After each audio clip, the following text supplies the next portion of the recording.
Hola a todos y todas, bienvenidos y bienvenidas a mi canal.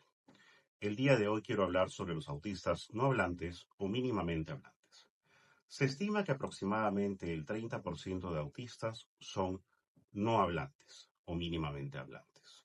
Por no hablantes entendemos aquellos que no van a adquirir el desarrollo del lenguaje a través de una serie de sonidos producidos oralmente, por ejemplo, como lo estoy haciendo yo en este momento. Por mínimamente hablante podemos decir que son personas que adquieren algunas palabras, ¿no? El equivalente, dicen algunos, a los 18 meses del aprendizaje del lenguaje de un niño neurotípico. Es decir, algunas palabras que sirven para comunicarse en ciertos contextos, pero que no permiten una comunicación a través de la oralidad como puede existir en la vida cotidiana. Entonces, tenemos los no hablantes, no desarrollan un lenguaje oral, y los mínimamente hablantes que tienen algunas palabras, incluso algunas estructuras de frase, pero no es suficiente para una comunicación oral. ¿Por qué se da lo no hablante? ¿Por qué se da lo mínimamente hablante en algunas personas autistas? ¿Qué es lo que lo ocasiona? Es multifactorial, pero principalmente, o la razón principal, es la llamada apraxia del habla. En la praxia del habla, las órdenes que vienen del cerebro para la articulación del sonido a través de la posición de ciertos órganos de la fonesión no se da. Es decir, la orden, ¿no?, que va desde el cerebro, por ejemplo, para que la lengua se mueva de tal manera, para que el aire salga de tal forma y haga vibrar las cuerdas vocales de tal o cual manera, etcétera, no llega a su destino. Es como si hubiese algo que en mitad del camino lo impidiese. Ese es por el lado de la praxis del habla. Pero tanto lo no hablante como lo mínimamente hablante puede estar asociado a otros trastornos del lenguaje que señalan esto. Ahora bien, más allá de eso, más allá de las disquisiciones, por qué se produce esta ausencia o esta presencia mínima del lenguaje oral, tenemos que puntualizar algunas cosas. Podemos saber el futuro y cuándo un niño o niña va a hablar si es que no está hablando. Aquí hay una serie de cosas a tener en consideración.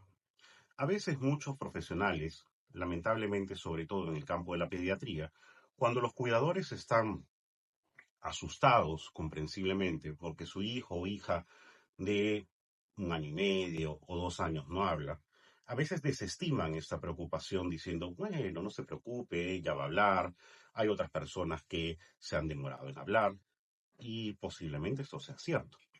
Pero, ¿cómo como cuidador no me voy a preocupar si veo que a los 2 años, al año y medio, mi hijo o hija no está desarrollando esas competencias de esta manera? Entonces es un momento para empezar a estimular el lenguaje. Sí, hubo algún retraso simple del lenguaje y la persona empieza a hablar, perfecto, no le habremos hecho daño con alguna estimulación del lenguaje o una terapia del lenguaje. Pero si empezaban a haber ya ciertas dificultades más específicas de un trastorno del lenguaje asociado, pues habremos ganado cierto tiempo. Ahora bien, con las terapias de lenguaje puede ir avanzando el tiempo, ¿no? 1 año y medio, 2 años, y uno ver que no hay un avance significativo. Eso quiere decir que hacia los 3 años, por ejemplo, no puede decir no hablar definitivamente. Hay casos anecdóticos de personas que empiezan a hablar a los 5, 6 años y está muy bien que eso ocurra. Pero sin desestimar el aprendizaje de la oralidad, tenemos que darnos cuenta de que el lenguaje, este lenguaje que estoy usando, es una forma de comunicación, pero es una forma más de comunicación. Previamente al desarrollo del lenguaje oral, hay una serie de facultades sociocomunicativas que empiezan a aparecer. Acercarme intencionalmente a una persona con el fin de captar su atención para hacer algo, atender conjuntamente con esa persona a un punto que nos interese, implicarme en actividades compartidas. Todo eso son presupuestos comunicativos que vienen antes de la adquisición del lenguaje y sobre los que el lenguaje se funda incluso. Por ejemplo, si yo voy en este momento a China sin saber chino, esta oralidad no me va a servir, es como si no hablase. Y voy a intentar comunicarme de otras maneras, a través de señas, de signos, de señalamientos, etcétera, etcétera. Esto para ejemplificar que las capacidades comunicativas se expresan a través del lenguaje, pero el lenguaje no es la única manera eh, de poder darle forma. Entonces, si tengo un niño que sobre los 2 años, 2 años y medio, veo que no adquiere la oralidad, probablemente es el momento de empezar también con algunos sistemas de comunicación aumentativo alternativo. Y para esto hay varias posibilidades. Por ejemplo, una de las más conocidas es el Proloquo to Go, ¿no? Que es un sistema de comunicación aumentativo alternativo robusto y de alta tecnología. Tenemos también Arasac, ha desarrollado el GRID. El GRID también es un sistema de comunicación aumentativa alternativa, ¿no? Que tiene la ventaja de ser gratuito. Y también hay otras formas. Por ejemplo, ¿no? Los llamados tableros de deletreo, ¿no? Los tableros del deletreo son, digamos, tableros como con el abecedario donde se enseña a la persona a ir señalando las letras y poder comunicarse de esta manera. Esto es muy económico, basta simplemente con imprimir una hoja y se puede encontrar una serie de recursos de cómo enseñarle a la persona a comunicarse de esta manera. No estoy intentando ser exhaustivo, simplemente mencionar que hay, digamos, una serie de recursos, ya sea de alta tecnología con determinado costo, ya sea de alta tecnología gratuitos, ya sea de baja tecnología, pero no por eso menos efectivos y que son, digamos, muy económicos. Entonces, cualquier persona, no hablante o mínimamente hablante, debería poder acceder a esto. Ahora bien, muchos cuidadores tienen el miedo, comprensible, de que si yo empiezo a utilizar uno de estos sistemas y se empieza a comunicar, posiblemente ya no va a hablar.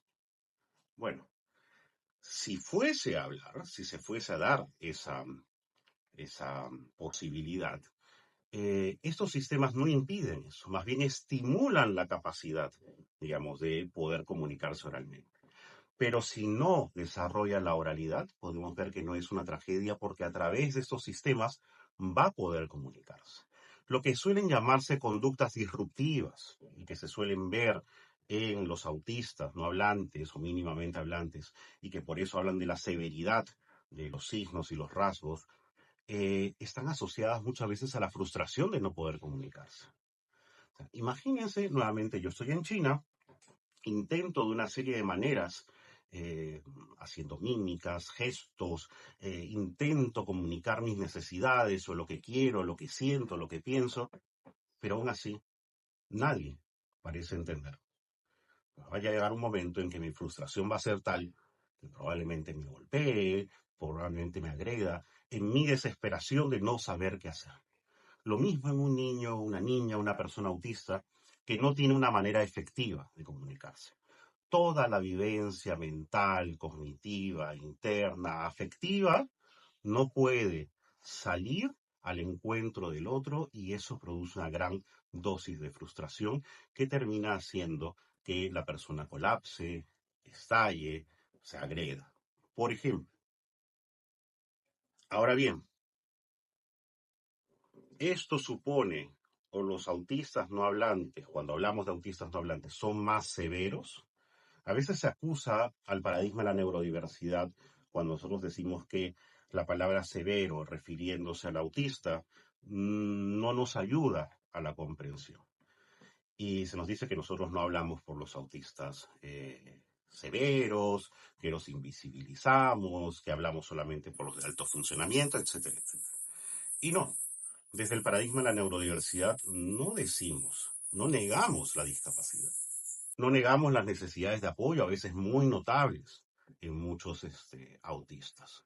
Lo que decimos es que la etiqueta severo no nos ayuda a la comprensión. ¿Por qué? Porque termino diluyendo ensombreciendo y posiblemente negando las competencias de esa persona. Porque severo termina siendo la explicación para todo.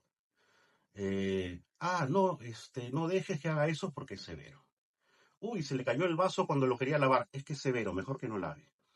Mira, pues no llegó a hablar porque era severo. ¿Se dan cuenta? Y empiezo a anular todas las competencias. No quiere decir que esa persona no esté en una situación de discapacidad o sea discapacitado. No quiere decir que no tenga grandes necesidades de apoyo, pero dejo de presumir competencia. Dejo de tratar de entender que posiblemente si no logra hacer o aprender algo, no es tanto por él, por su culpa, sino que la manera en la cual me estoy comunicando no le es comprensible y tengo que buscar otra, o que los medios que les estoy dando para que aprenda o se comunique no son los mejores y tengo que buscar otros.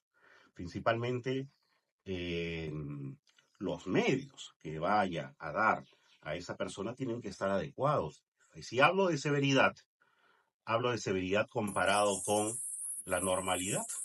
Y entonces, bajo ese parámetro, dejo de ver realmente a la persona que tengo delante y sus necesidades específicas. En ese sentido no nos sirve la palabra severo. Por otro lado, no digo que en todos, pero hay casos y experiencias que con un buen sistema de comunicación aumentativa alternativo y dando los apoyos y los ajustes, muchos niños y niñas, personas autistas, se escolarizan regularmente. Algunos van incluso a la universidad, como en el caso de Jordi Zimmerman. Algunos escriben libros, como en el caso de Ido Queda y otros tantos. Eh, Hay una gran cantidad de experiencia, ¿no?, de personas autistas no hablantes que a través de los sistemas de comunicación aumentativa alternativa logran una calidad de vida que, sin que deje de existir la discapacidad, hace que podamos comprender, ver, apreciar y disfrutar de sus competencias y de sus talentos. Y esto no lo podemos ver cuando hablamos de severidad, y esto no lo podemos apreciar y observar su nacimiento si pretendemos que todas las personas hablen o se comuniquen de la misma manera. Busquemos alternativas, busquemos una mirada respetuosa, pero busquemos pensando en cuáles son las necesidades y el bienestar de los autistas no hablantes. No el nuestro, no el de los cuidadores, el de ellos. Esto es lo que quería compartir con ustedes el día de hoy y con ustedes será la próxima semana.